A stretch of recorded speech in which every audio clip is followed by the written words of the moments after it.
میرے عزیز محترم دوستوں، بزرگوں، عزیزوں، اس زمانے میں مسلمان دنیا کی دولت کو اور دنیا کی چیزوں کو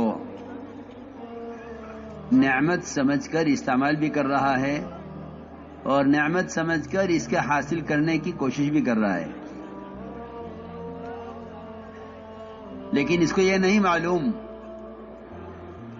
کہ سب سے بڑی دولت اور سب سے بڑی نعمت جو مسلمان کو اس زمانے میں صحابہ کے بعد ملی ہے،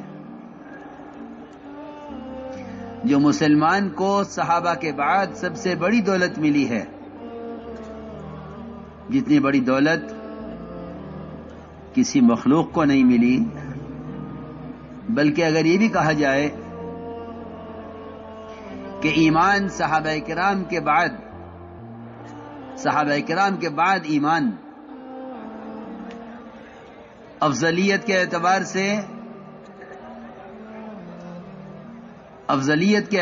سے اور ایمان بالغیب ہونے کے اعتبار سے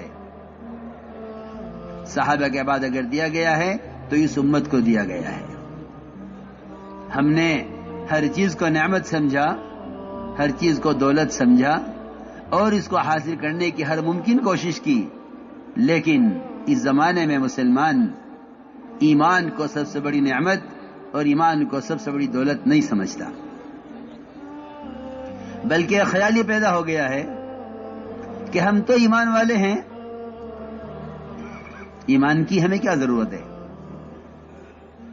اس زمانے کی سب سے بڑی غلط فہمی یہ ہے اور اس زمانے کا سب سے بڑا دھوکہ یہ لگا ہے ایمان والوں کو کہ وہ سمجھتے ہیں یہ کلمہ لا الہ الا اللہ، اس کی محنت کے میدان وہ اغیار ہیں جو ابھی اسلام میں نہیں آئے ہیں، حالانکہ اللہ رب العزت قرآن میں مومن کو اس کلمے کا زیادہ اہل اور زیادہ حقدار فرما رہے ہیں کہ مومن ایمان کا اہل اور ایمان کے زیادہ حقدار ہے۔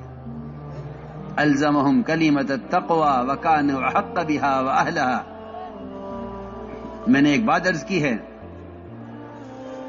کہ مسلمان نہیں سمجھتا اس زمانے کا کہ ہمیں ملائکہ، انبیاء اور صحابہ، میری بات توجہ چاہے گی بہت، اس زمانے کا مسلمان نہیں سمجھتا کہ ہمیں ملائکہ، انبیاء اور صحابہ ان تینوں قسموں سے بڑھ کر ایمان ہمیں دیا گیا تھا، ان تینوں قسموں سے بڑھ کر ایمان ہمیں دیا گیا تھا، اس لیے کہ صحیح حدیث ہے۔ میں یہ بات اس لیے کہہ رہا ہوں کہ اس وقت مسلمان جتنا ایمان سے غافل ہے، اعمال سے بھی اتنا غافل نہیں ہے جتنا ایمان سے غافل ہے۔ حالانکہ حقیقت یہ ہے کہ ایمان کے بغیر نہ اعمال پر استقامت ہو سکتی ہے، نہ ایمان کے بغیر اس کو باطل پر غلبہ مل سکتا ہے، نہ ایمان کے بغیر اللہ کے وعدے اس کے لیے پورے ہو سکتے ہیں، اور نہ ایمان کے بغیر اس کے کسی عمل میں اخلاص ہو سکتا ہے، اور نہ ایمان کے بغیر اسے اپنے دین پر استقامت ہو سکتی ہے۔ یہ جو بنیادی چیزیں ہیں، کیونکہ سارے وعدے یقین پر ہیں، سارا اخلاص یقین میں ہے، سارا غلبہ یقین پر ہے، لیکن اس سب کے باوجود اس زمانے کا مسلمان جتنا ایمان سے غافل ہے اتنا اعمال سے بھی غافل نہیں ہے۔ حالانکہ میں درمیان میں عرض کر دوں کہ علماء نے لکھا ہے کہ احکام کا علم عمل کے لیے مقصود ہے، بذات خود مقصود نہیں ہے۔ علم برائے عمل ہے، علم برائے علم نہیں ہے، علم برائے عمل ہے۔ جب علم برائے عمل ہے تو علم سے فراغت ہو جائے گی، لیکن ایمان برائے ایمان نہیں ہے۔ اللہ کے توحید کا بیان کرنا بلکہ اللہ کی توحید کو بیان کرنا بذات خود مقصود ہے۔ یہ علماء کے سمجھنے کی بات ہے کہ علم برائے عمل مقصود ہے، اس سے فراغت ہو جائے گی. نماز کا علم اندر آ گیا ہے، اس کے مطابق نماز پڑھو. روزے کا علم اندر آ گیا ہے، اس کے مطابق روزہ رکھو. زکوٰۃ کا علم معلوم ہو گیا ہے، اس کے مطابق زکوٰۃ دو. حج کا علم اندر داخل ہو گیا ہے، اس کے مطابق حج کرو. آپ ہر نماز میں کتاب کھول کر نہیں دیکھتے کہ نماز کا طریقہ کیا ہے. آپ حج کرتے ہیں، حج کا طریقہ آپ کو معلوم ہے. آپ زکوٰۃ دیتے ہیں، آپ کو مال کی مقدار معلوم ہے اپنے، اور اس پر زکوٰۃ کی مقدار آپ کو معلوم ہے. لیکن ایمان سے مومن کو فراغت نہیں ہے. تو میں نے عرض کیا کہ وہ ایمان جو اس امت کو ملائکہ، انبیاء اور صحابہ سے پڑھ کر دیا گیا تھا، اس زمانے کے مسلمان نے سب سے زیادہ ایمان کو ضائع کیا ہے. صحیح حدیث ہے، یہ فرمایا حضور اکرم صلی اللہ علیہ وسلم نے اپنے صحابہ سے فرمایا کہ بتاؤ سب سے افضل ایمان کس کا ہے؟ پوچھا صحابہ سے افضل ایمان کس کا ہے؟ صحابہ نے عرض کیا کہ سب سے افضل ایمان تو ملائکہ کا ہو سکتا ہے. فرمایا کہ ملائکہ کا ایمان افضل ہونا کیا کمال ہے، ہونا ہی چاہیے. عرش کو وہ تھامے ہوئے ہیں، ہمیں تو عرش کے وجود پر ایمان لانا ہے کہ ہاں ہے. جنت دوزخ کے وجود پر ایمان لانا ہے کہ ہاں ہے، ہم بغیر دیکھے اس کو گیا ہے. لیکن ملائکہ جو جہنم کی باغیں تھامے ہوئے ہیں، وہ ملائکہ جو جہنم کے عذاب کو بڑھانے اور جہنم کے عذاب کے سارے نظام پر مسلط ہیں، وہ ملائکہ جو ہر وقت رکوع میں یا سجدے میں یا قومے میں یا قاعدے میں یا جلسے میں ہیں، جو سارے غیبی نظام میں فرشتے پھیلے ہوئے ہیں، ان سے بڑھ کر ایمان کس کا ہوگا؟ صحابہ نے عرض کیا کہ یا رسول اللہ، افضل ایمان تو انہی کا ہو سکتا ہے جو ایک اللہ کے مقرب مخلوق ملائکہ ہیں. فرمایا ان کا ایمان ایسا کیوں نہ ہو، اور ان کا ایسا ایمان ہونا کیا کمال ہے؟ ان کا ایمان ایسا ہونا ہی چاہیے کیونکہ وہ سارا غیبی نظام دیکھ رہے ہیں. صحابہ نے سوچ کر عرض کیا کہ پھر تو ایسا ایمان انبیاء علیہ السلام کا ہو سکتا ہے. آپ نے فرمایا انبیاء علیہ السلام کا ایمان ایسا کیوں نہ ہو، انبیاء کا ایمان ایسا کیوں نہ ہو کہ ان پر وحی آتی ہے، ان کے پاس ملائکہ آتے ہیں، جبرائیل وحی لے کر آتے ہیں. پھر بعد انبیاء علیہ السلام کو آسمان پر اٹھایا گیا، سارا نظام انہوں نے دیکھا. ادریس علیہ السلام نے آسمانوں کی سیر کی ہے، حضور اکرم صلی اللہ علیہ وسلم نے آسمانوں کی سیر کی ہے. آپ نے فرمایا کہ انبیاء کا ایمان ایسے کیوں نہ ہو، کیا کمال ہے اس میں؟ انہوں نے سارا غیبی نظام دیکھا ہے.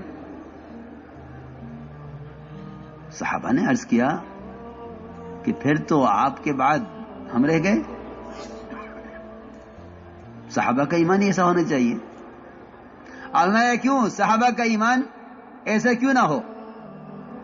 وحی کو نازل ہوتے ہوئے دیکھ رہے ہیں، فرشتوں کا نزول دیکھ رہے ہیں غزوات میں، اور پھر میں تمہارے درمیان میں ہوں. آپ نے فرمایا میں تمہارے درمیان میں ہوں، تم مسلسل دیکھ رہے ہو آسمان سے وحی بھی آتے ہوئے، مسلسل دیکھ رہے ہو آسمان سے غیبی مددوں کے آتے ہوئے، تمہارا ایمان ایسا کیوں نہ ہو؟ جی ہاں، دیکھو سوچنے کی بات ہے. ملائکہ کا ایمان، انبیاء کا ایمان، صحابہ کا ایمان، ان سب کے ایمان کے بعد آپ نے فرمایا کہ سب سے افضل ایمان ان لوگوں کا ہے جو میرے بعد آئیں گے دنیا میں اور مجھے بغیر دیکھے صرف قرآن حدیث کو دیکھ کر میرے دین میں داخل ہوں گے، مجھ پر ایمان لائیں گے. جنہوں نے نہ مجھے دیکھا ہے، نہ انہوں نے غیبی مددیں اور معجزات دیکھے ہیں، افضل ترین ایمان ان کا ہوگا. اللہ اکبر. پھر بھی مسلمان ایمان سے غافل ہے. لکھا ہے علماء نے کہ ایمان صحابہ کے بعد آنے والے، صحابہ کے بعد ایمان میں آنے والے مسلمانوں کا ایمان وہ افضل ترین ایمان ہے، کیونکہ یہ تینوں قسمیں غیب کے نظام کو دیکھ کر ایمان لائی ہیں. اس لیے میں نے عرض کیا کہ سب سے بڑی دولت ایمان ہے، اور ایمان میں ایمان بالغیب اصل ہے. ایمان بالغیب اصل ہے جس میں مشاہدات، تجربات، ظاہری تمام نظام کائنات، اس کا انکار کیے بغیر خدا کی قسم ایمان کا ذرہ بھی دل میں نہیں آتا ہے. یہ ایک مسلم بات ہے کہ نظام کائنات کا، ظاہری پورے نظام کا، مشاہدات کا انکار کیا کرنا پڑے گا، تب ایمان دل میں داخل ہوگا. اگر نظام کائنات کو اصل سمجھتا ہے تو ایمان کی حقیقت تک کبھی، ایمان کی حقیقت کیا، ایمان کی ابتدا تک بھی کبھی رسائی نہیں ہوگی. کہ ایمان بالغیب اصل ہے. اس لیے انبیاء علیہ السلام کا سب سے پہلا کام یہ ہوا کہ انہوں نے آ کر جتنی بھی شکلیں تھیں کائنات کی، اور جتنی بھی شکلیں انہوں نے خود بنائی تھی، ان شکلوں پر اپنے نظام اور اپنے مسائل کو تقسیم کر کے،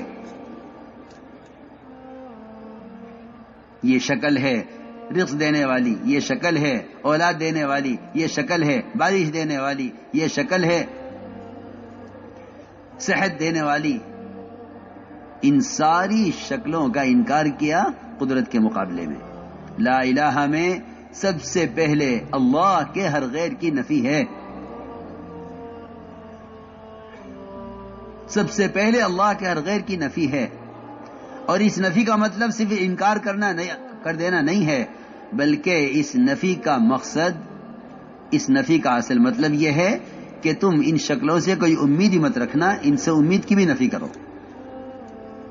یہ کہنا نہیں یہ خدا نہیں ہے، کہ یہ خدا نہیں ہے تو تمہیں اس سے امید کیوں ہے؟ یہ خدا نہیں ہے تو اس سے امید کیوں ہے؟ میں نے عرض کیا کہ سب سے پہلا کام انبیاء علیہ السلام کا یہ ہے کہ وہ آ کر اپنی قوم کو ایمان بالغیب سکھلاتے ہیں، اور ایمان بالغیب ہی اصل ہے. لکھا ہے علماء نے کہ جس چیز کی تصدیق دے کر کی جائے اس کو ایمان نہیں کہتے، اس کو ایمان نہیں کہتے، اس کی تصدیق دے کر کی جائے. ایمان بالغیب اصل ہے. حضور اکرم صلی اللہ علیہ وسلم نے اپنے صحابہ کے یقین کو کائنات کے ظاہری نظام سے ہٹایا تھا. صحابہ کے یقین کو کائنات کے ظاہری نظام سے ہٹایا تھا. انہوں نے اپنے کائنات میں پیش آنے والے تغیرات کو، کائنات میں پیش آنے والے تغیرات کو کائنات سے جوڑنے پر کفر سے ڈرایا تھا. میری بات بہت توجہ چاہتی ہے کہ نظام کائنات کو کائنات سے مت جوڑنا. نظام کائنات کو براہ راست خالق کائنات سے جوڑنا.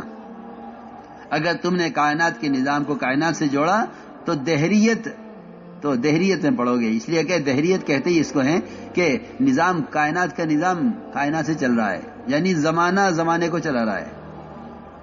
دہریت اسی کا نام ہے.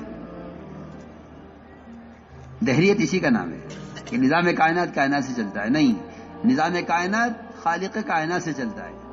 خدا کی قسم، جتنے منتظر اسرافیل سور پھونکنے میں اللہ کی طرف پیشانی لگائے ہوئے، نظر جمائے ہوئے اللہ کے امر کے منتظر ہیں، جتنا انتظار ان کا ہے اللہ کے امر میں سور پھونکنے سارے عالم کو تباہ کرنے کے لیے، خدا کی قسم اتنا ہی منتظر ایک درخت کا پتا سوکھ کر درخت سے گرنے میں اللہ کے امر کا منتظر ہے.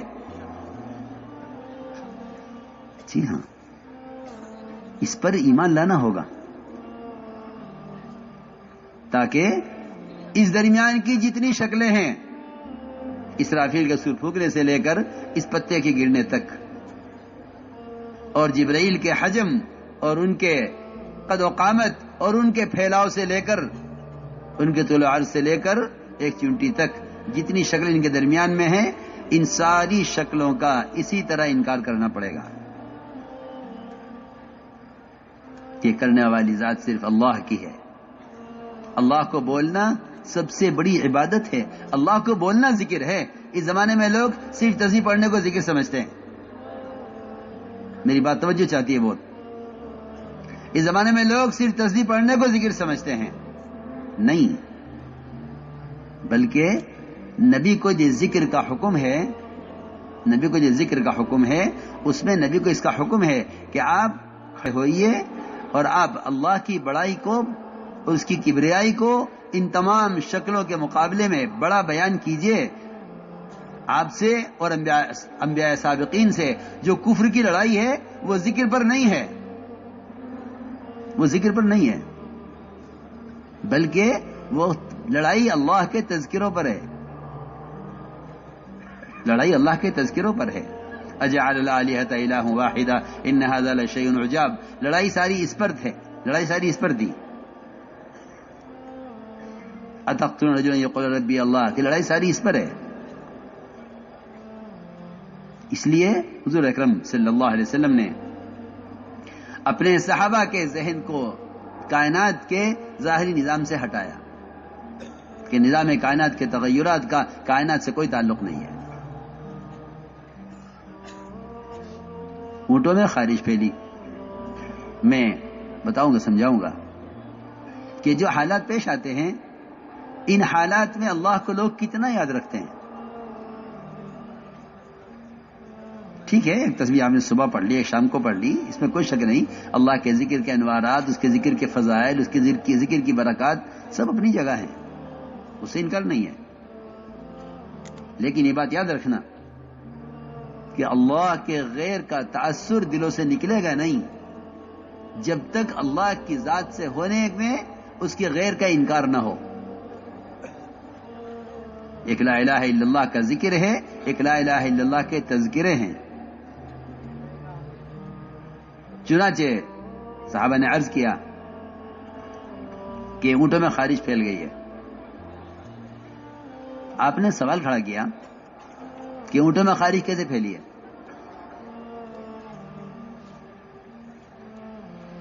صحابی نے جواب دیا کہ ایک اونٹ کو ہوئی تھی، سب کو ہو گئی.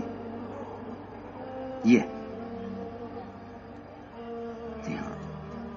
کہ نہیں، یہ بات کلمے کے اور ایمان کے بالکل خلاف ہے.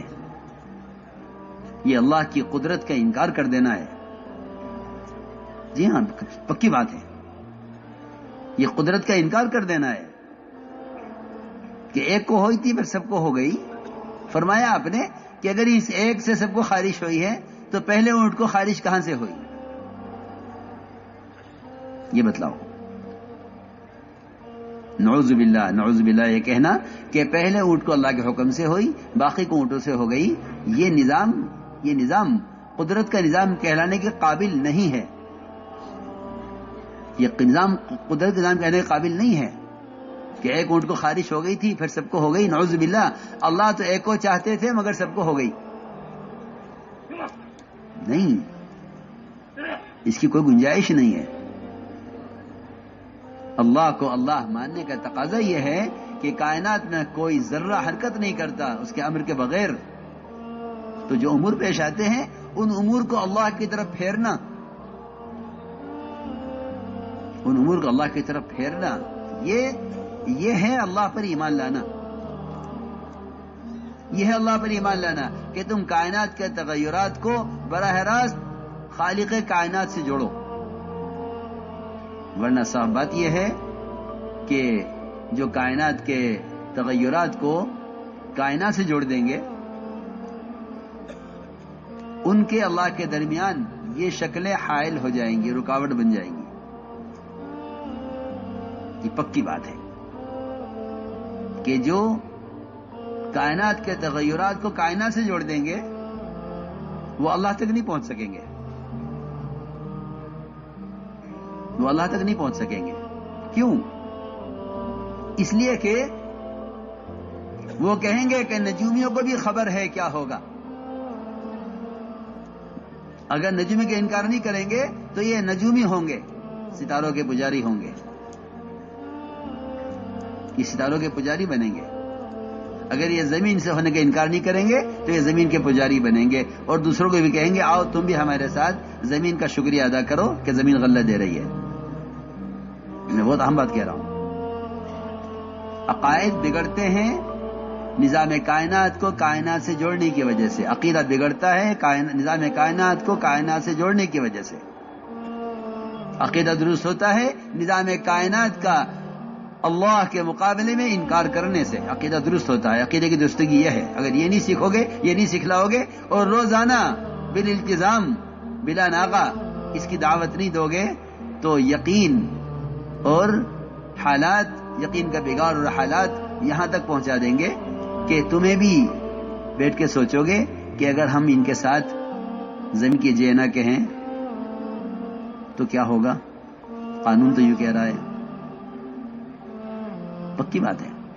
وہ تو اللہ کی طرف بلانے کی وجہ سے اللہ کے غیر کا تاثر دل سے نکلتا ہے.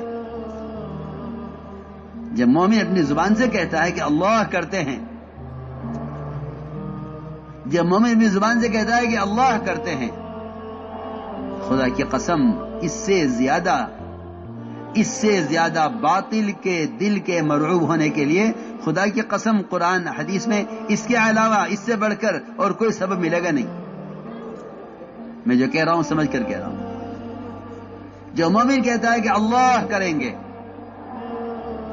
اس سے زیادہ باطل کے قلوب کو مرعوب کرنے والی اور کوئی چیز نہیں ہے.